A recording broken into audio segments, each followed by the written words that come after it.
Come here, I want to show you something. This is a chair in my living room. Just a chair, right? Normal chair, normal fixture. That's because you don't know its story. What kind of story does a chair tell anyway? See these scratches? See this wear? When we moved into our new house, my wife wanted to have a home office, so we took one of the bedrooms upstairs and we made it into her office. We painted it. One wall was green, one wall was brown. She liked the Western Canadian kind of look, so we put some rustic pictures in there and picture frames, and we had gone to Alberta and Banff Springs, so we kind of knew what the area looked like, and we kind of decorated it that way. We're out one day and she sees this leather chair and she's like, oh, that would look good in my office. And she was right, it would look good in her office. Leather chairs are funny. You can get a cheap one like the one I'm sitting in, and it fits easily in your budget because it's cheap. And then there's leather chairs that are kind of cool looking and they're a little more, maybe a little on the edge of your budget.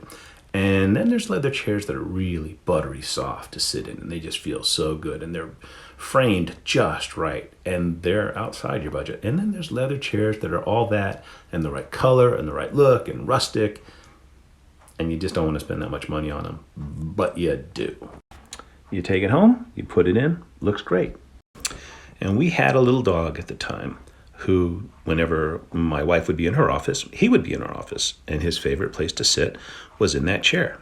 Now, she had a desk chair, kind of like this, and it was just a chair. The leather chair was just a chair in the room, but it was in the corner, and it was between two windows. So he would crawl up on top. Remember that worn spot on top? That's where he would sit, look out the window, and take naps. And if you've ever had a dog, you know they occasionally try to fluff up their blanket or whatever. So he tried to fluff up the chair, which a leather chair doesn't really fluff. That's where the scratch marks came from. Now, when I started this story, I told you, it was a leather chair in my living room. Because eventually we rearranged a little bit. We put a day bed in there. It became kind of more like a bedroom for when people would come over. And we expanded onto the house. We needed some furniture in other places, so we put that chair in the living room. And our little dog would sit on top of it and look out the windows when we were gone and wait for us to come home. And for years and years, that's what he did. He got older and older, and one day he passed away.